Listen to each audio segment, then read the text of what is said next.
और किस तरह की अब आगे तस्वीरें आएंगी, इस पर चर्चा करेंगे। और हमारे साथ सीनियर जर्नलिस्ट जुड़ गए हैं, रवि पाराशर जी। सर, सबसे पहले तो आपका बहुत स्वागत है नेटवर्क 10 में। आप पहला सवाल यही कि कोविड गाइडलाइन के तहत मतदान करवाया जा रहा है, जो प्रक्रिया है सुचारू रूप से चल रही है। किस तरह से आज के मतदान को आप देखते हैं, क्योंकि केंद्र की मोदी सरकार के लिए और बीजेपी के लिए आज का तो बहुत महत्वपूर्ण है। बिल्कुल बिल्कुल ऋतु जी, आपने सही कहा कि आज का मतदान न केवल उत्तर प्रदेश की मौजूदा सरकार हम्म। के लिए महत्वपूर्ण है, बल्कि 2024 के लिए भी एक स्पष्ट गेटवे तैयार होगा। लेकिन मतदान का जो प्रतिशत आपने अभी बताया, जी। वो थोड़ा मुझे लगता है कि अभी फिलहाल मतदान में तेजी आएगी, क्योंकि आज पश्चिमी उत्तर प्रदेश में सुबह सुबह थोड़ा ठंडक ज्यादा थी। हम्म। तो मतदाताओं को घर से निकलने में थोड़ा मुझे लगता है दिक्कत हो रही होगी। लेकिन मैं तो देखिए अपील करूंगा सबसे, मैं वोट डाल के आया सुबह सुबह। और आप भी, जो भी हमारे श्रोता हैं, दर्शक हैं, वो उनसे मेरी तरफ से अपील है, और जाहिर है कि आपके चैनल की ओर से भी अपील है कि अपना वोट बिल्कुल। जरूर डालें। और ये सबसे बड़ा अधिकार है। मैंने एक नारा दिया है, मैं आपके साथ वो नारा शेयर करना चाहता हूं ऋतु जी। वो नारा यह है कि सबसे जरूरी एक काम, वोटिंग सबसे नेक काम। तो अगर आपको अपना भविष्य लोकतांत्रिक पद्धति से चलने वाले लोकतांत्रिक व्यवस्था, दुनिया की सबसे बड़े लोकतंत्र में हम रहते हैं, और अपने लोकतांत्रिक अधिकारों के प्रति आप अगर जागरूक नहीं होंगे, वोट डालने घर से नहीं निकलेंगे, तो फिर आप 5 साल आप केवल पछताएंगे। देखिए, मैं ऋतु जहां बैठा हूं वो जी। साहिबाबाद विधानसभा क्षेत्र है। और साहिबाबाद विधानसभा क्षेत्र में 2017 में 50% भी वोटिंग नहीं हुई थी। बहुत दुर्भाग्यपूर्ण है। लेकिन इस बार कुछ जागरूकता अभियान का असर कितना पड़ता है, ये देखना होगा। गाजियाबाद विधानसभा जो क्षेत्र है, उसमें भी करीब 53-54% के आसपास पिछली बार वोट पड़े थे। तो हम ये अपील करेंगे आपके माध्यम से कि मतदाता जागरूक हों, अपने अधिकारों के प्रति सचेत हों, और वोट डालने के लिए सन्नद्ध हों। आपने सही कहा कि ये जो चरण है, अभी पिछले अगर हम 3 विधानसभा चुनाव की बात करें, हम्म। तो ये इस चरण में जिस पार्टी को बढ़त मिलती है, यानी 11 जिलों की ये जो 58 विधानसभा सीटें पश्चिमी उत्तर प्रदेश की हैं, इसमें आमतौर पर ये ट्रेंड देखने को मिला है। पिछले 3 विधानसभा चुनाव की बात करें, तो जिस पार्टी ने इस चरण में बाजी मारी है, उत्तर प्रदेश में सरकार उसी पार्टी की बनी है। बिल्कुल। पिछली बार भी पहले चरण में पश्चिमी उत्तर प्रदेश में 58 सीटों के लिए मतदान हुआ था, जिसमें से 53 सीटें भारतीय जनता पार्टी के की झोली में गई थी। जाहिर है कि पहली बार ऐसा हुआ था कि जब पश्चिमी उत्तर प्रदेश ने भारतीय जनता पार्टी पर एक तरह से पूरा पूरा भरोसा जता दिया था। उससे पहले 2012 की अगर बात करें, तो पश्चिमी उत्तर प्रदेश में पहले चरण में 55 विधानसभा सीटों पर चुनाव हुआ था, जिसमें से 41 सीटें समाजवादी पार्टी ने जीती थी। और हमें पता है कि समाजवादी पार्टी की सरकार उत्तर प्रदेश में एक बार फिर से बनी थी। जी। 2007 के इलेक्शन की बात करें अगर, तो 62 सीटों पर, यानी इस बार जो 58 है उनसे 4 सीटें ज्यादा सीटों पर पहले चरण में यूपी में वोट पड़े थे, जिसमें से 33 सीटें बहुजन समाज पार्टी यानी मायावती जी की पार्टी ने जीती थी। और हम जानते हैं कि मायावती जी ने सरकार 2007 में बनाई थी। तो इस लिहाज से अगर देखें, तो मुझे लगता है कि ये चरण बहुत महत्वपूर्ण है मोदी सरकार के लिए, भारतीय जनता पार्टी के लिए। और 2024 से पहले ऋतु, मैं आपको बता दूं कि इसी वर्ष के उत्तरार्ध में गुजरात विधानसभा चुनाव होना है, शायद हम्म। हिमाचल विधानसभा चुनाव होना है। इसके बाद 2023 में राजस्थान विधानसभा चुनाव होना है, मध्य प्रदेश विधानसभा चुनाव होना है, छत्तीसगढ़ में विधानसभा चुनाव होना है, और उसके बाद 2024 में हम जानते हैं कि आम चुनाव भी होना है। तो बिल्कुल। ये जो चुनाव है इस बार का, ये मुझे लगता है कि आम चुनाव का ट्रेंड साबित करने वाला। आम चुनाव में क्या होगा, ये बिल्कुल। और हमें बताने वाला 2024 में साबित हो लोकसभा चुनाव भी है, शायद यही वजह है जो बीजेपी का सबसे ज्यादा फोकस 2019 विधानसभा चुनाव में यूपी पर नजर आ रहा है। हमारे साथ लाइव अब यहाँ निरंजन पोद्दार जी भी जुड़ गए हैं जो कि राजनीतिक विश्लेषक है। सर, आपसे समझना चाहेंगे 2017 की तुलना में 2019 का विधानसभा चुनाव कितना अहम है, और वो भी पहले चरण की जो वोटिंग हो रही है वो पश्चिमी यूपी में, और पश्चिमी यूपी में किस तरह से मुद्दे उठाए गए, किसान आंदोलन कितना गरमाया गया, वो हर किसी ने देखा। देखिए, ऐसा है, सबसे पहले तो मैं आपके चैनल के माध्यम से तमाम उत्तर प्रदेश की और पश्चिम उत्तर प्रदेश की जनता से निवेदन करूंगा कि आप अपने घरों से निकलिए और अपने जो आपका मताधिकार जिसको कहा गया है उसके साथ साथ ये एक दायित्व भी है, और आप अपने दायित्व का निर्वहन करें और अपने मत का 100% अपने मत का उपयोग करें और वोट डालें। अब जो आपने सवाल पूछा रितु जी, मैं उसके बारे में बताना चाहता हूं। देखिए, ऐसा है ना, पश्चिम उत्तर प्रदेश के अंदर जो पहले चरण के अंदर जिन जिलों के अंदर और जिन सीटों के ऊपर जो चुनाव हो रहा है, ये वास्तव में लखनऊ की जो गद्दी है उसका एक गेटवे माना जाता है कि जहां पे लोग जो भी पार्टी यहां से जो बढ़त बना के जाती है वही लखनऊ पे सत्तासीन होती है। और आपने जैसे देखा होगा कि 2017 के अंदर भारतीय जनता पार्टी, उससे पहले समाजवादी पार्टी और उससे पहले 2008 के अंदर बहुजन समाज पार्टी, वो भी यहां से जो अच्छा करके गई थी तभी उन्होंने लखनऊ में जाकर के सत्ता संभाली थी। और आपने जो कहा किसान आंदोलन वाली बात, देखिए ऐसा है, मुझे ऐसा नहीं लगता कि पहले भी यहाँ पे कोई किसान आंदोलन का इतना बड़ा कोई मुद्दा था। जो लोग किसान आंदोलन के लिए जो लोग बैठे हुए थे बॉर्डर के ऊपर, उनमें ज्यादातर किसान वो ही थे जो शुरू से भारतीय जनता पार्टी की मुखालफत करते रहे हैं, शुरू से जो भारतीय जनता पार्टी के विपक्ष में रहे हैं।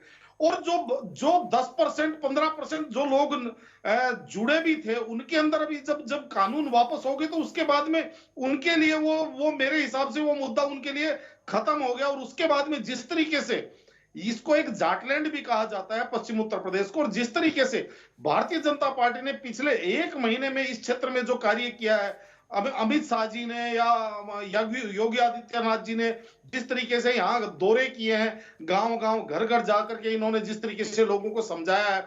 आपने देखा होगा कि दिल्ली के अंदर भी इन्होंने एक जाट महापंचायत का आयोजन किया, और इन सब चीजों से इसके अंदर बहुत बड़ा एक जो इनका थोड़ा बीजेपी के लिए जो डैमेज था उसके अंदर बहुत बड़ी रिकवरी और बहुत बड़ा रिपेयर इन्होंने मेरे हिसाब से कर लिया है। और रही बात चुनाव के अंदर क्या होगा, ये तो देखिए 10 मार्च को ही पता चलेगा। लेकिन मेरा ऐसा मानना है रितु जी कि कहीं ना कहीं जो एक कानून व्यवस्था का मुद्दा है वो इस चुनाव के अंदर बहुत ज्यादा हावी है। और उसके बाद में जो केंद्रीय योजनाओं का तथा राज्य की योजनाओं का, योजनाएं तो हर शासनकाल में रही हैं, लेकिन जिस तरीके से इस सरकार ने उसको धरातल पे डिलीवर किया है उसका कहीं ना कहीं भारतीय जनता पार्टी को लाभ मिलेगा। और जो थोड़ा बहुत अगर कहीं कोई नुकसान है तो देखिए वो तो 5 साल की सत्ता के बाद में एंटी इनकम्बेंसी थोड़ी सी होती ही है। लेकिन मुझे ऐसा लगता है कि आज भी भारतीय जनता पार्टी इस चुनाव के अंदर भी कहीं ना कहीं चुनाव के अंदर बढ़त बना रही है। बिल्कुल साफ तौर पर कहा जा सकता है कि 10 मार्च जो परिणाम यहां पर सामने आएंगे उसी से अब आगे की जो भी सत्ता पर काबिज कौन होगा या राज तलक किसका होता है वो सामने आएगा। लेकिन काफी हद तक तस्वीरें आज पश्चिमी यूपी की साफ हो सकती है, क्योंकि यहां पर जिस तरह से चुनाव हो रहा है मतदाता बढ़ चढ़कर हिस्सा ले रहे हैं। राजकुमार संवाददाता हमारे साथ नोएडा से बने हुए हैं। राजकुमार, फिलहाल किस तरह की मतदान केंद्रों से तस्वीरें सामने आ रही है, लोगों में कितना उत्साह देखा जा रहा है आज के दिन के लिए? बिल्कुल, ये तो पूरे पश्चिम उत्तर प्रदेश की यदि बात करें, क्योंकि हम लोग चुनावी अखाड़ा लेकर निकले तो हम आगरा, मथुरा, अलीगढ़, बुलंदशहर, हापुड़, बागपत, गाजियाबाद होते हुए हम गौतम बुद्ध नगर पहुँचे। मैं नोएडा में मौजूद हूँ। नोएडा में एक जगह पड़ती है छिजारसी, ये अति संवेदनशील जो बूथ है यहाँ का वो है। यहाँ से थोड़ा सा पीछे ये अगर मैं दिखाने का प्रयास करूँ तो पीछे ये गाँव है, इसको छिजारसी गाँव कहते हैं, NH-24 के बिल्कुल लगा हुआ है और ये बिल्कुल एंट्री पॉइंट है नोएडा का। ये छिजारसी गांव जो है इसी के अंदर एक बारात घर है, उस बारात घर पे इस समय पोलिंग हो रही है। पहले 1 घंटे में 7% के आसपास पोलिंग हुआ है। और ये जो पोलिंग है, इस पोलिंग को कहीं ना कहीं उन कार्यकर्ताओं से जोड़ के देखा जा रहा है जो पार्टी के कार्यकर्ता हैं, जो एजेंट हैं, उन्होंने अपनी पोल की है। 10 बजे के बाद धीरे धीरे रुझान आने शुरू होंगे, लेकिन मतदान 50% से ज़्यादा होने की उम्मीद है। और भारतीय जनता पार्टी के सहित तमाम कार्यकर्ता इस समय अपने वोटरों को निकालने में मशगूल हैं। मैं इस समय एंट्री पॉइंट पर हूं, बिल्कुल सुरक्षा व्यवस्था बेहद कड़ी कर दी गई है। ये इधर नोएडा का पार्ट है और ये ऋतु अगर दिखाने का प्रयास करें तो ये जो NH-24 है ये सीधा रास्ता लखनऊ से दिल्ली की तरफ आता है और ये डिवाइड करता है। इसके अगर देखा जाए तो ये आधा जो हाईवे है वो आधा गौतम बुद्ध नगर में लगेगा और आधा गाजियाबाद में लगेगा, तो ये दूसरे मुहाने पर गाजियाबाद शुरू होता है। तो ये एंट्री पॉइंट है, एंट्री पॉइंट का ये आम रास्ता है और इसकी तरफ ये चोटपू कॉलोनी जिसको कहा जाता है, इसमें तकरीबन 15,000 से अधिक, मतलब अगर नोएडा के पोलिंग बूथों की बात की जाए तो ये सबसे बड़े पोलिंग बूथ होंगे और यहाँ बेहताशा लोग रहते हैं। तो इसलिए सुरक्षा व्यवस्था कर दी गई है। आम रास्ता है, उस आम रास्ते के लिए पुलिस ने हालांकि बड़े वाहनों के लिए बंद किया हुआ है पूरी तरीके से, सुरक्षा व्यवस्था में पूरे से लगे हुए हैं। सुबह 7 बजे से ये पोलिंग शुरू हुई है और शाम को 7 बजे तक इसके रहने की उम्मीद है। बाकी और तकरीबन 40 टीमें ऐसी हैं जो गौतम बुद्ध में, क्योंकि गौतम बुद्ध नगर से पंकज सिंह भारतीय जनता पार्टी के कैंडिडेट पिछली बार 1,03,000 मतों से जीते थे। पिछली बार भी समाजवादी पार्टी के कार्यकर्ता के तौर पर, समाजवादी पार्टी के उम्मीदवार के तौर पे यहाँ से सुनील चौधरी जो चुनाव मैदान में थे वो भी इस बार गठबंधन से यहाँ से उम्मीदवार हैं। उसके अलावा बिल्कुल साफ तौर पर कहा जा सकता है कि तमाम तरह की जो यहाँ पर एहतियाती कदम है वो तो उठाए जा रहे हैं ताकि किसी भी तरह की कोई भी अप्रिय घटना सामने ना आए, क्योंकि जिस पोलिंग बूथ पर आप खड़े हैं वो अति संवेदनशील इलाका है और ऐसे में कई तरह की यहाँ पर गाइडलाइन का पालन भी कराया जा रहा है। एक बार फिर चर्चा का रुख करते हैं। रवि पाराशर जी, आपका रुख करूंगी।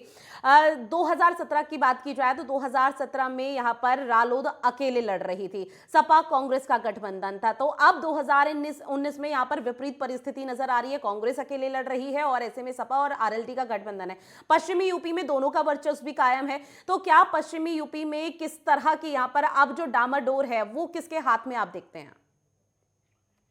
देखिए, आपने सही कहा कि 2017, और ये बात बिल्कुल सही है कि हर चुनाव का जो परिदृश्य होता है वो ऐसा नहीं है कि 2017 में जो माहौल था वो आज 5 साल बाद वही माहौल है।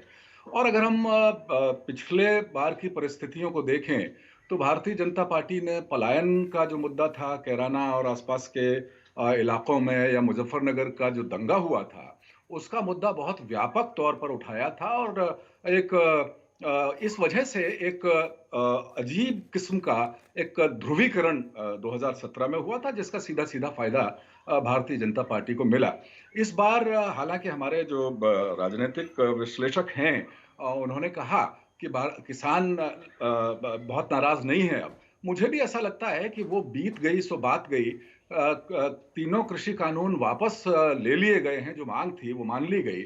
और दूसरी एक जो सबसे बड़ी बात है कि दिल्ली की सीमाओं पर जो किसान जुटे थे वो बड़ी जोत वाले किसान ज्यादा थे। जो छोटी जोत वाले किसान हैं, कम से कम 80, 84, 85% उनका प्रतिनिधित्व, उनकी नुमाइंदगी किसान आंदोलन में नगण्य थी, मैं कहूंगा। तो ऐसा नहीं है, और जैसा कि ये कहा जाता है कि पश्चिमी उत्तर प्रदेश को जाट लैंड कहा जाता है, मुझे लगता है कि ये तकनीकी तौर पर थोड़ी सही बात नहीं है, क्योंकि पश्चिमी उत्तर प्रदेश में सबसे ज्यादा वोटर अगर कोई है तो वो मुस्लिम आबादी है, और उसके बाद जाटों का नंबर आता है, और उसके बाद फिर दलित वोट यहाँ पर पश्चिमी उत्तर प्रदेश में असरदार साबित होता है। लेकिन सर, जिस तरह से आपने जिक्र किया कि पश्चिमी यूपी में मुस्लिम आबादी ज्यादा है और ऐसे में बीजेपी के लिए क्या इस बार की एक बड़ी चुनौती है मुस्लिम आबादी को भी साधना, क्योंकि मुस्लिम वोट यहाँ बीजेपी के लिए अगेंस्ट में नजर आया, फेवर में नहीं आया? देखिए, भारतीय जनता पार्टी का कोर वोट मुस्लिम कभी नहीं रहा, लेकिन कुछ चीजें ऐसी हुई हैं जिससे कि मुस्लिम जो महिलाएं हैं खासतौर पर, उनमें ब्रांड मोदी, जो पॉलिटिकल ब्रांड मोदी है भारतीय जनता पार्टी के पास, उनकी सरकार ने जो 3 तलाक का कानून बना दिया, जो छेड़छाड़ की महिलाओं के साथ घटनाएं होती थी, यूपी सरकार ने उनके साथ कड़ाई से, जो गुंडे मवाली लोग थे उनसे कड़ाई से निपटना शुरू किया। पलायन करके जो लोग चले गए थे, व्यापारी वर्ग, वो वापस सरकार पर, सरकार की कानून व्यवस्था पर भरोसा जताते हुए वापस आ गए। तो और देखिए कि बिजली की क्या स्थिति थी। रात के अंधेरे में, झुटपुटे में कोई महिला घर से बाहर नहीं निकल सकती थी। पहले बिजली आती ही कितनी थी, अब रात को बिजली आती है। सौभाग्य योजना के तहत हर घर में बिजली का कनेक्शन दे दिया गया है। इसके अलावा शौचालय एक बहुत बड़ा शौचालय बनाने का जो काम महिलाओं के सम्मान के, महिलाओं के आत्मसम्मान की रक्षा के लिए जो मोदी सरकार और योगी सरकार ने मिलकर किया है। हम पहले देखते थे कि शाम के झुटपुटे में बिजली नहीं है, महिलाएं अपने दैनिक शौच के लिए बाहर निकल रही हैं, तो उस दौरान उनके साथ छेड़छाड़ और बहुत दूसरे किस्म के अपराध हुआ करते थे। तो अब कुल मिलाकर के पश्चिमी उत्तर प्रदेश का सामाजिक परिदृश्य बदला है। महिलाओं में एक जागरूकता आई है, और जागरूकता इसलिए नहीं आई है कि कोई वादे या कुछ देश प्रेम की घुट्टी उनको पिला दी गई है। वो देख रही हैं कि बिजली घर में आ रही है, उज्ज्वला गैस कनेक्शन मुफ्त में उनको मिल गया है, पक्के आवास जो दलित वंचित वर्ग के लोग हैं उनको प्रधानमंत्री आवास योजना के तहत पक्के घर मिल रहे हैं, अच्छी खासी सब्सिडी मिल रही है, शौचालय बन गए हैं। इसके अलावा मुस्लिम महिलाएं तीन तलाक के खिलाफ जो सुप्रीम कोर्ट के सुझाव पर केंद्र सरकार ने कानून बनाया था, वो उससे बहुत खुश हैं। आपको पता है कि पश्चिमी उत्तर प्रदेश में मुस्लिम आबादी ज्यादा है, और ऐसे में तीन तलाक के बहुत अराजक किस्म के मामले बहुत ज्यादा आया करते थे। मोबाइल पे तीन तलाक बोल दिया, व्हाट्सएप पे तीन तलाक लिख के 3 बार भेज दिया तो तलाक हो गया। तो अब सामाजिक परिदृश्य में महिलाएं बहुत उनका आत्मसम्मान बढ़ा है, और इसलिए मुझे लगता है कि भारतीय जनता पार्टी को महिला वोट भी जाएगा। आपका जो सवाल था कि इस बार रालोद और समाजवादी पार्टी का गठबंधन है, तो आप मुस्लिम अगर मतदाताओं की बात करें तो हम देखेंगे कि समाजवादी पार्टी दूसरे नंबर पर है मुस्लिम उम्मीदवार उतारने के मामले में। शायद 10 उम्मीदवारों को उन्होंने मुस्लिम बिल्कुल, उम्मीदवारों और को टिकट बीजेपी दिया। ने और इन 11 जिलों की जो 58 विधानसभा सीट है, इसमें एक भी मुस्लिम प्रत्याशी को मैदान में नहीं उतारा है। नहीं, शायद देखिए, मैं आपको बस एक बात कहना चाहता हूं, और बहुजन समाज पार्टी ने सबसे ज्यादा मुस्लिम उम्मीदवार इस बार उतारे हैं। भारतीय जनता पार्टी का मैंने कहा कि कोई कोर वोटर मुस्लिम नहीं है, लिहाजा कोई मुस्लिम उम्मीदवार नहीं है। लेकिन एक फैक्टर इस बार और है, असदुद्दीन ओवैसी का। उनकी पार्टी भी इन 58 सीटों में 8-9 सीटों पर लड़ रही है, और उनके ऊपर आपको याद होगा हापुड़ में टोल के पास टोल पर फायरिंग भी उनके काफिले पर हुई, उनकी गाड़ी पर हुई। और इससे पूरा का पूरा मुस्लिम मतदाता एक तरफ चला जाएगा, समाजवादी पार्टी की तरफ चला जाएगा, भारतीय जनता पार्टी की मुखालिफत करते हुए, ऐसा लगता नहीं है। और अगर ऐसा होता है तो भारतीय जनता पार्टी को निश्चित रूप से मुस्लिम वोटों में बंटवारे का जो फायदा है वो टेक्निकली भारतीय जनता पार्टी को बिल्कुल, मुद्दे बहुत हैं, लेकिन ऐसे में जाति फैक्टर की अगर बात की जाए तो जाति फैक्टर भी यहाँ पर बहुत ज्यादा महत्वपूर्ण भूमिका और निर्णायक भूमिका निभाता हुआ नजर आता है। निरंजन जी, आपका रुख करूंगी। 2013 का मुजफ्फरनगर का जो दंगा हुआ था, उसको बीजेपी अब तक उठाती हुई हर संबोधन, हर जनसभा के दौरान नजर आई। क्या ये फैक्टर किसी तरह से काम कर सकता है? क्योंकि आपने कहा कि कानून की जो व्यवस्था है वो इस मुद्दे पर जो इस चुनाव है इस दौरान उठ सकता है। देखिए, ऐसा है कि निश्चित रूप से रितु जी, मैं आपको एक चीज बताना चाहता हूं कि भारतीय जनता पार्टी की सबसे बड़ी मजबूती तो यही है कि जो अपोजिशन के द्वारा जो किया हुआ तुष्टीकरण है, आज वो भारतीय जनता पार्टी का सबसे बड़ी शक्ति बनी हुई है, सबसे बड़ी ताकत बनी हुई है। और जो मैंने कानून व्यवस्था की बात करी, देखिए ऐसा है, इस चीज को उत्तर प्रदेश का हर एक नागरिक, अगर आप विपक्ष के किसी नेता से या विपक्ष के किसी कार्यकर्ता से भी अगर आप ये पूछेंगे तो वो ये कहेगा कि जो संगठित अपराध था उसके ऊपर इस सरकार ने आमूलचूल कार्य किया है। और रही बात, देखिए, जो एक जैसे जो जनता के अंदर डिलीवरी है, मैं आपको बताना चाहता हूं कि देखिए, मेरी भी आज बहुत सालों से मैं इस चीज को कवर कर रहा हूं और इस चीजों के ऊपर हम लोग ध्यान दे रहे हैं, विश्लेषण कर रहे हैं। आपको मैं बताऊं रितु जी, प्रत्येक राज्य के अंदर केंद्र की और राज्य की जो योजनाएं हैं वो चालू होती है, लेकिन धरातल पे वो योजनाएं 20%, 25% या यूं कहें कि उससे भी कम धरातल पे वो उतर पाती है। लेकिन आज चाहे राशन वितरण योजना हो, हर एक व्यक्ति को जो इलिजिबल है उसको महीने में 2 बार प्रत्यक्ष रूप से उसको राशन मिल रहा है। और सही बात पूछेंगे तो मैं आपको एक छोटी सी बात बताता हूं कि जैसे मैं अभी पिछले 1.5-2 महीने से मैं पश्चिम उत्तर प्रदेश के अंदर काफी मैंने घूमा हूं और काफी मैंने दौरे किए हैं। मैं हर एक व्यक्ति से मैं एक चीज पूछता था कि 2017 के अंदर आप किसको वोट दे रहे हैं। मैं उनको पूछता था, कोई कहता था समाजवादी पार्टी को, कोई कहता था भारतीय जनता पार्टी को, कोई कहता था बहुजन समाज पार्टी को। मैं उनसे अगला सवाल ये पूछता था रितु जी कि 2017 में आपने किसको वोट दिया था। तो आप जान करके आश्चर्य करेंगे कि मुझे 1% से भी कम लोग ऐसे मिले जिन्होंने 2017 में भारतीय जनता पार्टी को वोट दिया और इस बार वो किसी अन्य पार्टी को वोट देने की बात कर रहे थे, जबकि 5% 10% जो अन्य पार्टियों को जिन्होंने वोट दिया था वो 2017 में भारतीय जनता पार्टी को वोट देने की बात कर रहे थे। कारण जानते हैं क्यों? क्योंकि देखिए ऐसा है, इस सरकार के खिलाफ सबसे पहले तो आपको मैं बता दूं, पहला चुनाव ऐसा है कि मुख्यमंत्री के खिलाफ कोई भी विपक्षी पार्टी, कोई भी चाहे मुख्य विपक्षी पार्टी इस टाइम समाजवादी पार्टी है, अखिलेश यादव ने भी मुख्यमंत्री के खिलाफ भ्रष्टाचार का कोई आरोप नहीं लगाया है। उनके ऊपर जो आरोप लगाए हैं वो गुंडे माफियाओं को मारने के आरोप लगाए हैं, उनके ऊपर ठोक दो के आरोप लगाए हैं, लेकिन उनके ऊपर यह आरोप नहीं लगाया कि सरकार ने कहीं कोई भ्रष्टाचार। ये पहला चुनाव मैं यहाँ पे उत्तर प्रदेश के अंदर पिछले 70 सालों के अंदर देख रहा हूँ।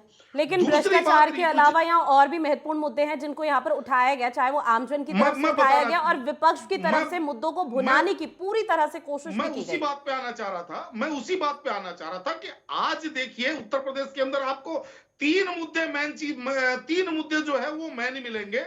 उसके अंदर जो सबसे बड़ा मुद्दा है वो है महंगाई और बेरोजगारी का। तो उसके लिए देखिए रितु जी, ऐसा है कि इस देश की जो जनता है, आज का जो युवा वर्ग है, करीब करीब वो सारा का सारा एजुकेटेड है और सोशल मीडिया से लगभग लोग सोशल मीडिया से जुड़े हुए हैं। उनको पता है पिछले 2 साल से जिस तरीके से कोविड काल चल रहा था, जिस तरीके से महामारी चल रही थी, तो इसके अंदर अच्छे अच्छे देशों की और बड़े बड़े जो विकसित देश थे उनकी भी कमर टूट गई, वो भी घुटनों पे आ गए। तो कहीं ना कहीं उनको पता है कि आज जो बेरोजगारी और महंगाई है, इसके अंदर कहीं ना कहीं ये जो पिछले 2 से 2.5 साल से जो कोरोना काल चल रहा है, जो आपातकाल चल रहा है, इसका कहीं ना कहीं इफेक्ट है।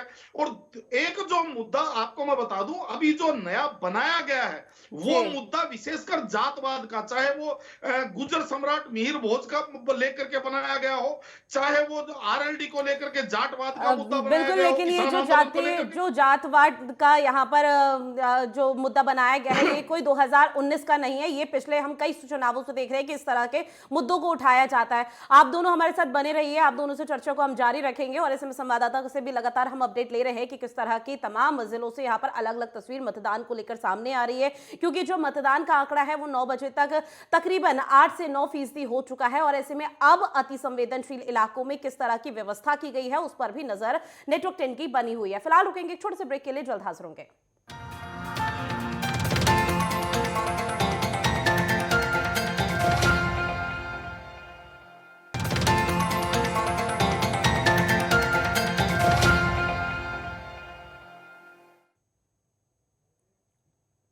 ब्रेक के बाद स्वागत है। तो 2022 विधानसभा चुनाव की जो तैयारी है वो धरातल पर अब देखी जा रही है। पश्चिमी यूपी में पहले चरण के 11 जिलों के 58 सीटों पर मतदान हो रहा है। मतदाताओं में भी खासा उत्साह नजर आ रहा है और ऐसे में अगर मतदान केंद्रों की बात की जाए, पोलिंग बूथों की बात की जाए, तो तमाम तरह की जो व्यवस्था है उसको भी यहाँ पर सुनिश्चित अधिकारियों की तरफ से किया गया है। हालांकि कोविड गाइडलाइन का पालन भी कराया जा रहा है। कल जब चुनाव आयोग की प्रेस कॉन्फ्रेंस हुई थी तो उस दौरान तमाम तरह की यहाँ पर बातें भी कही गई थी, किस तरह से एहतियाती कदम उठाने हैं। ऐसे में ग्राफिक्स के जरिए आपको बता रहे हैं कि पहले चरण के मतदान 2017 यूपी चुनाव रिजल्ट परसेंटेज कितना था। बीजेपी को 40%, सपा 22% पर यहां पर दिखाई दी थी और ऐसे में बसपा 22%, कांग्रेस 6% और अन्य 10% जो परिणाम 2017 का आया था वो कुछ इस तरह से था। लेकिन अब सबकी निगाहें 2022 के विधानसभा चुनाव पर टिकी हुई है कि किस तरह से अब आगे की जो प्रक्रिया रहती है या 10 मार्च को जो परिणाम होगा वो किस तरह से यहां सामने आएगा, क्योंकि 2022 विधानसभा चुनाव उत्तर प्रदेश के लिहाज से हर राजनीतिक दल के लिए काफी मायने यहां पर निकाले जा रहे हैं सियासी गलियारों में और ऐसे में काफी महत्वपूर्ण इसे समझा जा रहा है। और एक बार फिर चर्चा को आगे बढ़ाएंगे। हमारे साथ रवि पाराशर जी, निरंजन पोदार जी हमारे साथ बने हुए हैं और ऐसे में संवाददाता भी हमारे साथ राजकुमार बने हुए हैं। आज सबसे पहले रुख राजकुमार जी आपका ही कि अब किस तरह की जो तस्वीरें हैं वो सामने आ रही है, क्योंकि अभी हाल फिलहाल में जो मतदाता है वो कुछ खास अभी नजर नहीं आए थे और जो अभी तक आंकड़ा है वो 8 से 9% के पास ही पहुंचा। मतदाताओं में उत्साह कितना देखा जा रहा है?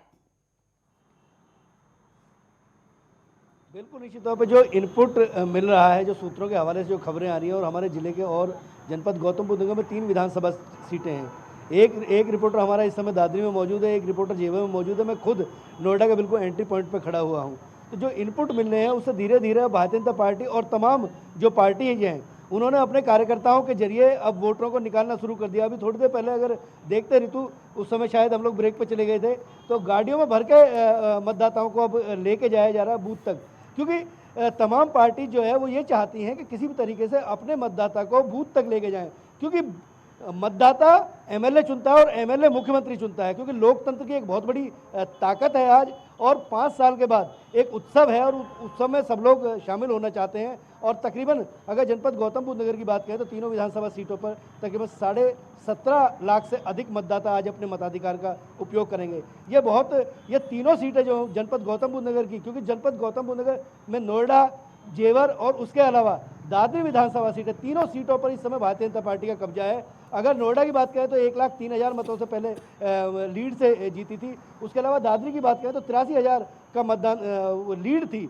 उसके अलावा जेवर पे 27,000 मतों से कहीं ना कहीं इस सीट को भारतीय जनता पार्टी ने जीता था। वो परचम को लहराए रखना, हालांकि जो दावेदार हैं वो दावेदार ये कह रहे हैं कि इस बार हम इस लीड को और बढ़ाएंगे, लेकिन अगर देखा जाए तो इस लीड को कितना कम करेंगे सामने वाले लोग, ये देखना बड़ा दिलचस्प होगा। बिल्कुल, और आगे किस तरह से यहाँ पर कितना उत्साह लोगों में दिखता है ये देखने वाली बात होगी, और कितना फीसदी मतदान अब से कुछ देर में निकलकर सामने आता है, इस पर भी लगातार नेटवर्क 10 की नजर बनाए हुए है। अब चर्चा को आगे बढ़ाएंगे। ऐसे में निरंजन जी, आपसे समझना चाहेंगे, क्योंकि पहले चरण में जिन सीटों पर चुनाव हो रहे हैं, ऐसे में अभी तक यही माना जाता है कि 90% जो कब्जा है वो बीजेपी का है, और अभी हाल फिलहाल में चुनाव से पहले हमने देखा कि किस तरह से दल बदल की राजनीति यहां पर हुई थी। क्या उसका असर भी किसी तरह से मतदान में पड़ता हुआ नजर आ सकता है? देखिए रितु जी, ऐसा है कि जो भारतीय जनता पार्टी के अंदर आज के 1.5-2 महीने पहले आपने देखा होगा कि जिस तरीके से भगदड़ मची थी और जो दल बदल का जो एक सिलसिला शुरू हुआ था, और उसके बाद में जिस तरीके से उसके अंदर जो सबसे पहले सबसे बड़ा नाम था स्वामी प्रसाद मौर्य, और जिस तरीके से स्वामी प्रसाद मौर्य को समाजवादी पार्टी के द्वारा ही हतोत्साहित कर दिया गया, उनके बेटे को भी टिकट नहीं दी गई, उनकी भी सीट बदल दी गई, और जो उनकी परंपरागत जो सीट थी उस सीट के ऊपर आरपीएन सिंह जी को दावेदार मतलब उन्होंने दावा ठोक दिया। और जिस तरीके से उनका एक राजनीतिक अस्तित्व आज जिस तरीके से स्वामी प्रसाद मौर्य जी का खतरे में आ गया है, तो इस चीज को लेकर के आज आम मतदाता इस चीज को देख रहा है कि ये जो दल बदल की राजनीति है, ये तो देखिए राजनीतिक पर्यटन है, हर चुनाव के अंदर लोग करते ही है। और इसके अंदर खासकर जो जिनकी कोई आइडियोलॉजी नहीं है, जो केवल एक राजनीतिक स्वार्थ के लिए इसमें आते हैं, उसके अंदर इनकी संख्या ज्यादा होती है। और जो भारतीय जनता पार्टी की अगर हम बात करें तो देखिए ऐसा है कि इस बार के चुनाव में मुझे 2 परिवर्तन जरूर नजर आ रहे हैं 2017 के मुकाबले। देखिए रितु जी, आपको अगर ध्यान होगा तो 2017 के अंदर भारतीय जनता पार्टी को दूसरी या तीसरी नंबर की पार्टी आंकी जा रही थी। अब बिल्कुल निरंजन जी, आपको रोकना चाहूंगी, इस बीच एक बड़ी खबर मथुरा से आ रही है, जहां ऊर्जा मंत्री श्रीकांत शर्मा मथुरा विधानसभा सीट से प्रत्याशी भी हैं, और ऐसे में ये चुनाव विकास और सुरक्षा से जुड़ा हुआ है, इस तरह की बातें उन्होंने कही है। जहां उन्होंने आगे कहा कि हमारी सरकार ने जमीन पर काम किया है, तमाम लोगों के लिए, मतदाताओं के लिए काम किया है, और ऐसे में यूपी में पहले बिजली नहीं आती थी, जिसका काम बीजेपी ने भी किया। पहले चरण में श्रीकांत शर्मा की प्रतिष्ठा दांव पर लगी हुई है। ऐसे में मथुरा से एक बड़ी खबर बता रहे हैं, जहां ऊर्जा मंत्री श्रीकांत शर्मा ने मतदान किया, मथुरा विधानसभा सीट से वो प्रत्याशी भी हैं, और ऐसे में उन्होंने कहा कि ये चुनाव विकास और सुरक्षा से जुड़ा हुआ है, जिसके चलते यहां पर मतदाताओं के लिए कई तरह के जो विकास कार्य हैं वो किए गए हैं। देखिए, ये चुनाव कोई सामान्य चुनाव नहीं है। ये चुनाव उत्तर प्रदेश की परिवारों का, बेटियों की सुरक्षा से जुड़ा चुनाव है। उत्तर प्रदेश में जिस तरह से व्यवस्था परिवर्तन हम लोगों ने किया है, हर विभाग को हम लोग पटरी पर लाने का हम लोगों ने प्रयास किया है, तो एक फाउंडेशन हमने ये 5 वर्षों में रखा है, दिव्य उत्तर प्रदेश और भव्य उत्तर प्रदेश का। ये उसका चुनाव है। ये चुनाव उत्तर प्रदेश के नौजवानों के भविष्य से जुड़ा चुनाव है। हमारे जो छोटे बच्चे हैं उनको बेहतर भविष्य दें, ये उसका चुनाव है। ये भारतीय जनता पार्टी अपनी जो वैचारिक प्रतिबद्धता है उस पर काम कर रही है। पंडित दीनदयाल उपाध्याय जी का सपना साकार हो रहा है, डॉक्टर श्यामा प्रसाद मुखर्जी जी का सपना साकार हो रहा है। तो ये चुनाव सरदार वल्लभ भाई पटेल और जिन्ना की सोच के बीच का चुनाव है। एक तरफ लोग जिन्ना का गुणगान कर रहे हैं और एक तरफ हम लोग माँ भारती को विश्वगुरु बनाने के लिए काम कर रहे हैं। देखिए, ये चुनाव बिल्कुल रवि पाराशर जी, आपसे इस पूरे मामले पर चर्चा करूंगी। जिस तरह से श्रीकांत शर्मा ने यहाँ पर जिन्ना की बात कही है और तमाम विकास कार्यों की बात गिनाई, लेकिन उससे पहले निरंजन पोद्दार जी, आप अपनी बात को कंप्लीट कीजिए कि किस तरह के हालात आप जमीनी स्तर पर देख रहे हैं।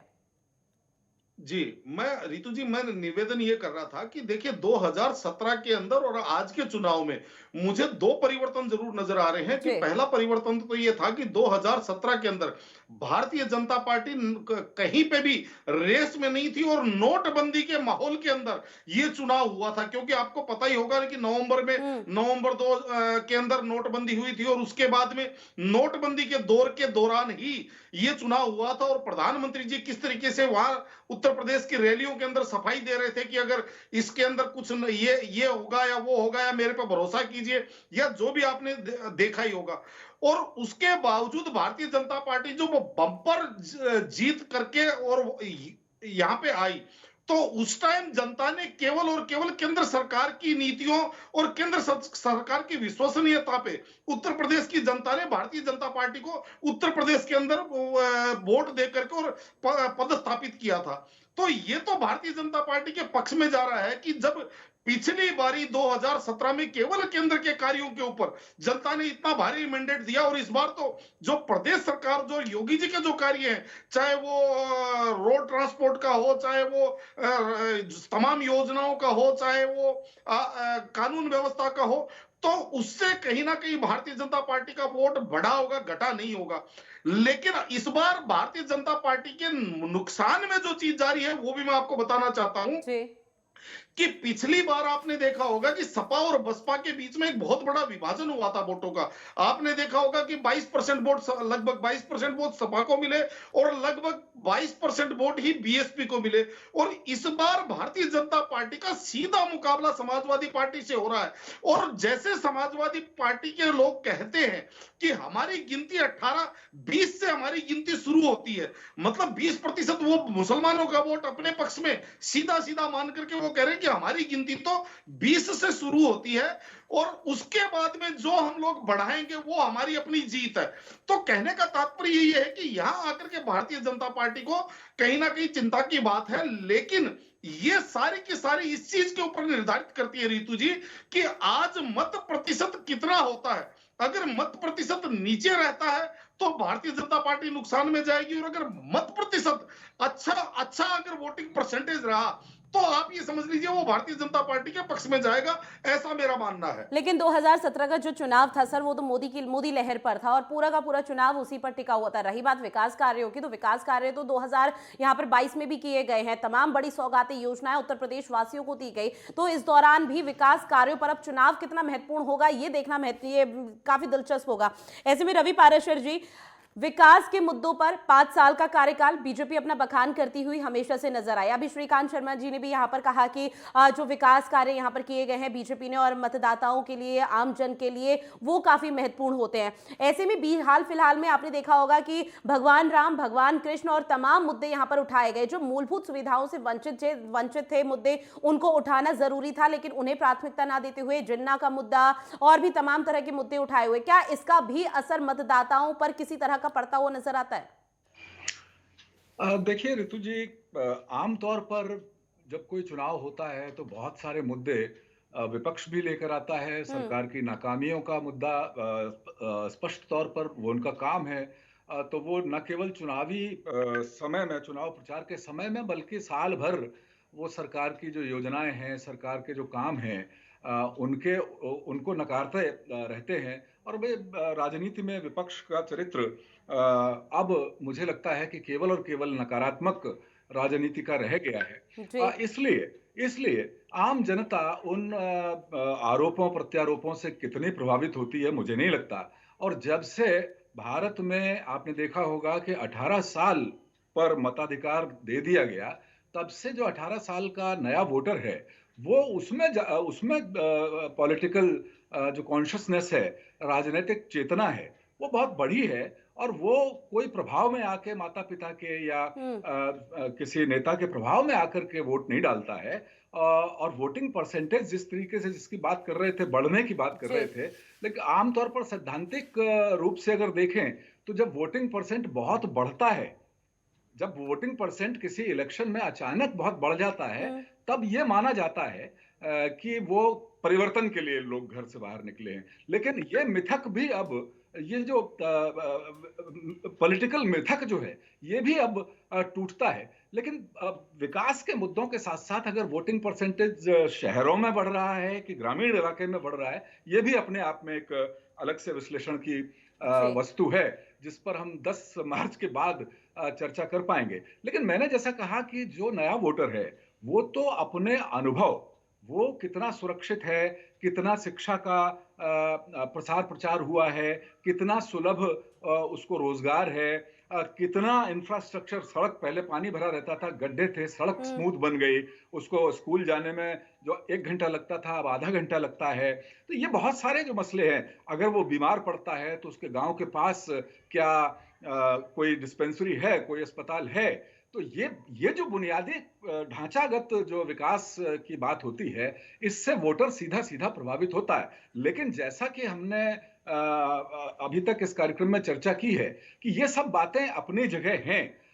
वोटर कहीं ना कहीं पश्चिमी उत्तर प्रदेश जैसा जो एक आबादी है, जहां पे जिसको हम जाटलैंड तो नहीं कहेंगे क्योंकि जाट हम्म। सबसे ज्यादा नहीं है, लेकिन अगर हम जाटलैंड मान लें इसको, तो जाति आधारित जो सोच है वो यहाँ बहुत ज्यादा हावी रहती है पॉलिटिक्स पर। बिल्कुल। लेकिन उसमें भी अगर हम गौर से अध्ययन करें तो ऐसा नहीं है कि सारे के सारे जाट कोई निर्णय ले लेते हो, महापंचायत कोई फैसला ले लेती हो।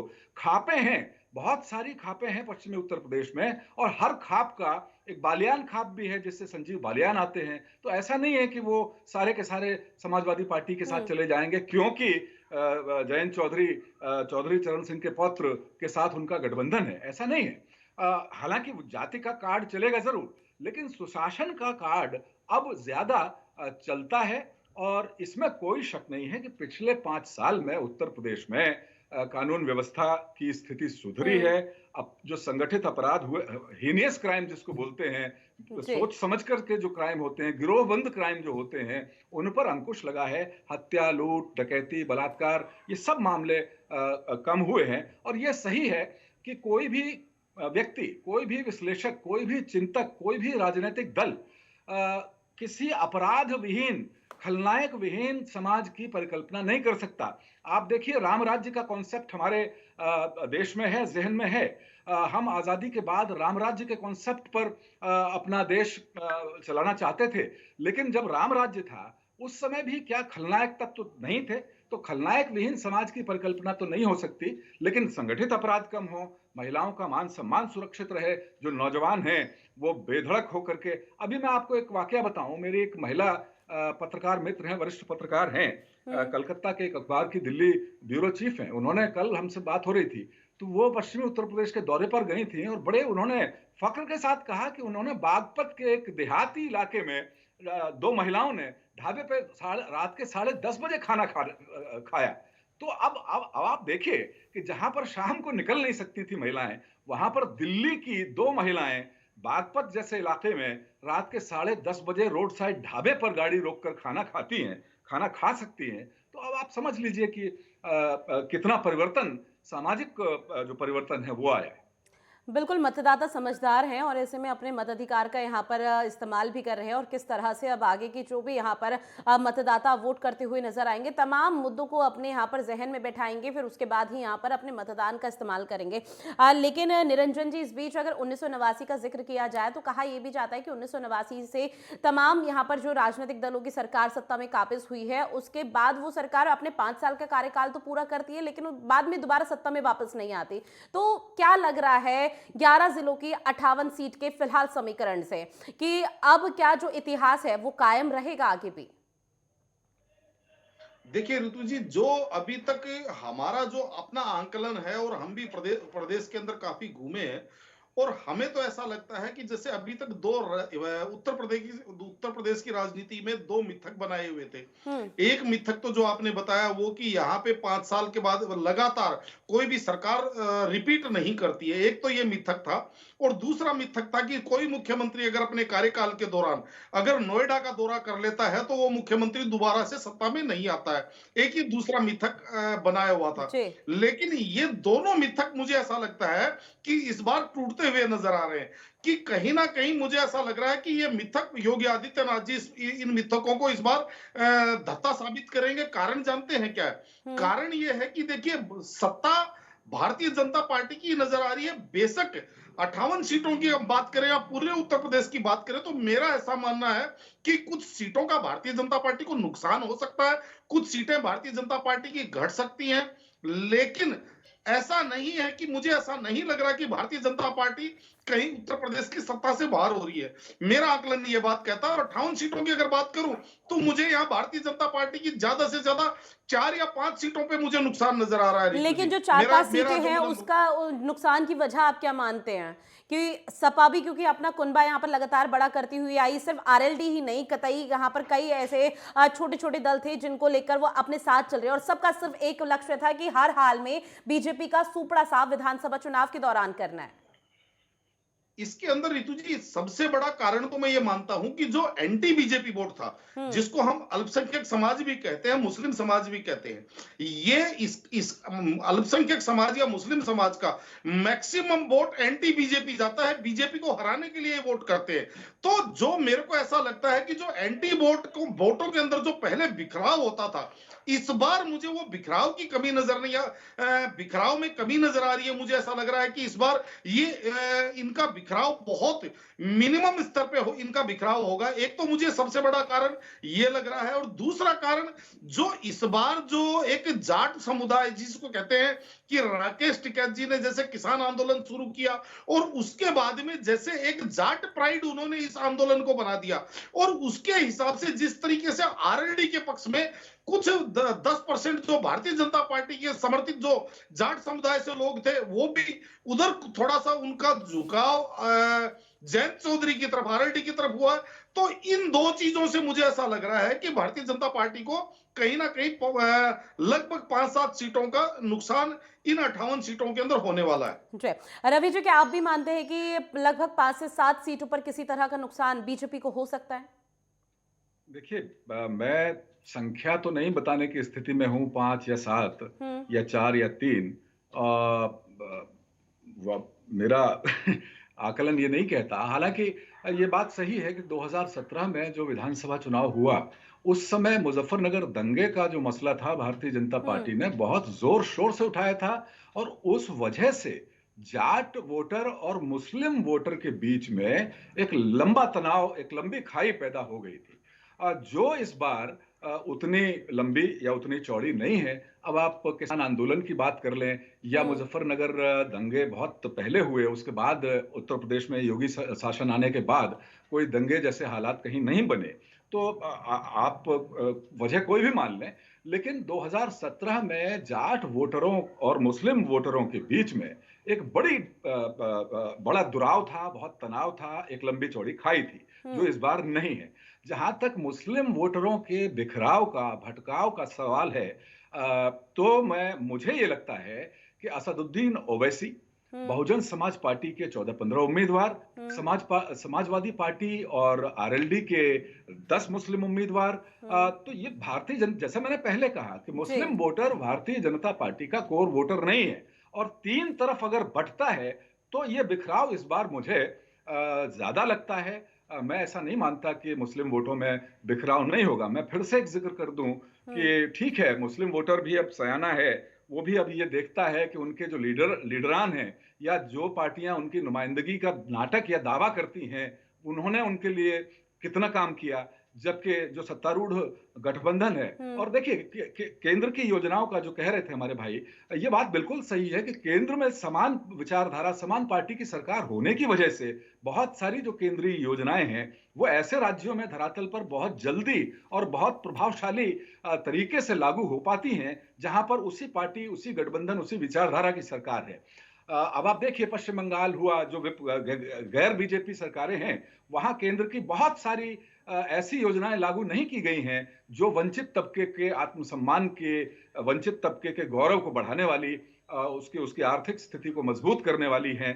तो ये मेरा ऐसा मानना है कि कुल मिलाकर 53 सीटें 58 में से भारतीय जनता पार्टी इस क्षेत्र में आई थी। हाँ, ये बात जरूर है कि कोई भी कितनी ही लोकप्रिय सरकार हो, एंटी इनकम्बेंसी फैक्टर काम करता है। बिल्कुल। 5 साल में आप हर एक वोटर है, जिस बहुत सारे ऐसे वोटर होते हैं जिसने आपको पहली बार वोट दिया, तो वो जरूरी नहीं है कि आप 100% उसको इंटैक्ट रख पाएं। और जहां तक भारतीय जनता पार्टी का सवाल है, तो भारतीय जनता पार्टी इकलौती अब जो प्रभावशाली पार्टी है देश की राजनीति में, उनमें से इकलौती ऐसी पार्टी है जो काडर बेस्ड है। तो उनका एक मिनिमम परसेंटेज तो वोट पड़ना तय है, और उसके बाद वो जो 2017 का जो वोटर था उसको कितना रिझा पाती है दोबारा, ये देखना पड़ेगा। बिल्कुल, और जिस तरह से भी अभी तक राजनीतिक समीकरण सामने आया है उसमें साफ तौर पर यही कहा जा सकता है कि जो सीधी कांटे की टक्कर है वो बीजेपी और समाजवादी पार्टी की है। लेकिन निरंजन जी, अगर कांग्रेस और बीएसपी की बात की जाए तो उन्हें कहां देखते हैं, क्योंकि कांग्रेस की तरफ से कई ऐसे मुद्दे हैं जिन्हें बहुत प्रभावी रूप से उठाया गया था, और सबसे अहम और महत्वपूर्ण मुद्दा था लड़की हूं लड़ सकती हूं, जिसके चलते महिलाओं को साधने की पूरी कोशिश की गई थी। लेकिन धरातल पर वो तस्वीरें काफी हद तक कम नजर आई। है, मेरा ये मानना है कि जो कांग्रेस के अंदर जिस तरीके से कांग्रेस का केंद्रीय नेतृत्व ने जिस तरीके से प्रियंका जी के ऊपर उत्तर प्रदेश का दाव खेला है, मेरे हिसाब से ये भी इनकी एक राजनीतिक समझ कहूंगा मैं, या इनकी एक राजनीतिक चेतना में कहीं ना कहीं कमी। देखिए, ऐसा है कि प्रियंका गांधी इनके मेरे हिसाब से कांग्रेस के लिए एक तुरुप का इक्का थी, और इनको प्रियंका गांधी को ऐसी जगह पे लॉन्च करना चाहिए था जहां पे कांग्रेस का चुनाव जीतने की प्रबल संभावना हो, क्योंकि कोई भी नेता होता है उसके चुनाव की जीत और हार से उसके नेतृत्व की वो काबिलियत गिनी जाती है। और आज अगर उत्तर प्रदेश के अंदर जो आप बता रही हैं कि प्रियंका गांधी जी ने जो नारा दिया, और जिस तरीके से शुरुआती दौर में जो प्रियंका गांधी जी ने कांग्रेस का चुनाव उठाने की कोशिश करी उत्तर प्रदेश के अंदर, वहां तक तो ठीक था, लेकिन आगे जाकर के जिस तरीके से इन्होंने एक समझ लीजिए लोक लुभावने वायदों की इन्होंने एक पिटारा खोल दिया। और सबसे बड़ी बात इसके अंदर ऋतु जी, सबसे बड़ा प्रभाव कहां आता है कि जनता को ये चीज समझ में आती है कि कांग्रेस शासित जो 3 प्रदेश है वहां पे इन योजनाओं के हारे सारे भी आसपास भी कुछ नहीं है, और उत्तर प्रदेश के अंदर आकर के ये 40% 50% ये महिलाओं को ये वो दे देंगी, स्थान दे देंगी। क्यों नहीं इन्होंने पंजाब में, क्यों नहीं इन्होंने 40% दिया? आप मुझे एक बात बताइए, क्यों इन्होंने उत्तराखंड के अंदर 40% भागीदारी? बिल्कुल, लड़की हूं लड़ सकती हूं वाला मुद्दा सिर्फ उत्तर प्रदेश में ही उठाया गया था, लेकिन जिस तरह से अभी आपने जिक्र किया कि प्रियंका गांधी वाड्रा को उस सीट से उतरना चाहिए था जहां वो प्रबल प्रभावी हैं, लेकिन आपको क्या लगता है कि वाकई में कांग्रेस कहीं से भी अगर उतरे तो किसी तरह का असर पड़ेगा? क्योंकि 3 दशक से कांग्रेस संघर्ष करती हुई नजर आ रही है। सर, एक बहुत छोटा सा कमेंट इसी पर। मेरे से पूछ रहे हैं आप? जी सर। देखिए, ऐसा है, मुझे ऐसा लग रहा है कि जैसे प्रधानमंत्री जी ने अभी कहा था कि कांग्रेस ने अगले 50 साल सत्ता में नहीं आने की ठान रखी है, तो मुझे कांग्रेस की कार्य पद्धति कुछ ऐसी ही लग रही है। चाहे इनका वार रूम कमजोर हो, चाहे इनका वॉरियर कमजोर हो, चाहे इनके जो इनके नीति नियंता, इनके सलाहकार जो भी हैं, मेरे हिसाब से वो इनको गलत दिशा में ले जा रहे हैं। और वो इस कारण कांग्रेस अभी आने वाला समय कांग्रेस के लिए और ज्यादा चुनौती भरा और मुश्किल होगा, चुनौती भरा होगा, और साथ ही कांग्रेस कब तक संघर्ष करती है देखना भी काफी महत्वपूर्ण होगा। ऐसे में नोएडा लिए चलते हैं, जहां सजारसी बूथ से संवाददाता राजकुमार चौधरी बने हुए हैं। राजकुमार, किस तरह की तस्वीरें सामने आ रही है? बिल्कुल, तो सबसे पहले मैं दिखाना चाहूँगा कि कितना सिस्टमेटिक चुनाव की प्रक्रिया चल रही है। विधानसभा निर्वाचन क्षेत्र संख्या नंबर 61, जनपद गौतम बुद्ध नगर। निर्वाचन अधिकारी का नाम ये पूरा आज प्रिंट नहीं हुआ है, ये पिछले 6 महीने से प्रिंट है, और तमाम लोगों के मोबाइल नंबर इस पर लिखे हुए हैं। इसलिए लिखे हुए हैं कि ताकि लोग अपने वोट को बनवा लें, ताकि लोग अपने वोट का उसका सही इस्तेमाल हो सके और वो चीज़ों को समझ सकें। और यहाँ पे पहुँचे, ये अति संवेदनशील पोलिंग स्टेशन है। और यहाँ ऋतु में एक चीज़ और दिखाने का प्रयास करूँगा सीधा अपने दर्शकों को, कि एक कोरोना प्रोटोकॉल के तहत सबका टेम्परेचर यहाँ पर नापा जा रहा है। कुछ लोग, अच्छा सुबह से कितने लोग आ गए होंगे अभी लगभग आइडिया? भैया बतेरे आ गए कितने लगभग?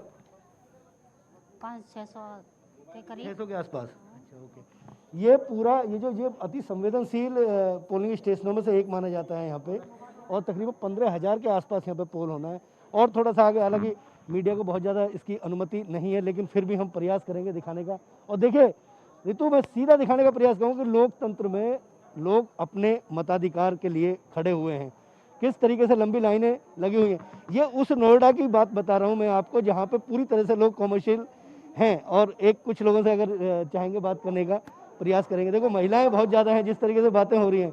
वोट देने के लिए पहले कभी वोट दिया है? जी अच्छा, आज मतलब ये दूसरी बार पोल करने के लिए? काफी बार हो गया। अरे चुनाव का आधार क्या है, किस आधार पर वोट दे रहे हैं? किस आधार पर मतलब और आप लोगों से बिल्कुल बात साफ करेंगे। तौर पर राजकुमार, जिस तरह से बताइए। तस्वीरें सामने आ रही है, मतदाताओं में खासा उत्साह देखा जा रहा है और ऐसे में महिला मतदाता बढ़ चढ़कर अपना योगदान देती हुई नजर आ रही है। जो तस्वीरें हैं वो बहुत क्लियर हैं कि अब मतदाता जागरूक हो चुका है, समझदार हो चुका है कि अपने यहाँ पर जो 5 साल के विकास कार्य यहाँ पर बीजेपी की तरफ से किए गए, तमाम राजनीतिक दलों की तरफ से दावेवादी किए जा रहे हैं, किसको और क्या चीज ध्यान में रखकर वोट देना है। राजकुमार, आप हमारे साथ बने रहिए। हमारे साथ 2 गेस्ट भी जुड़े थे, खास पैनल, जहां रवि पाराशर और निरंजन पोदार, जिनसे हमने चर्चा की कि किस तरह से राजनीतिक समीकरण अब बनते हुए पश्चिम यूपी के 11 जिलों के 58 सीट पर नजर आ रहे हैं। सर, आप दोनों हमारे साथ जुड़े, उसके लिए आप दोनों का बहुत शुक्रिया। तो उत्तर प्रदेश विधानसभा चुनाव वाकई में काफी महत्वपूर्ण है और ऐसे में 11 जिलों की 58 विधानसभा सीटों पर अब आगे किस तरह की तस्वीरें सामने आती है, इसके पल पल अपडेट आप तक पहुंचाते रहेंगे।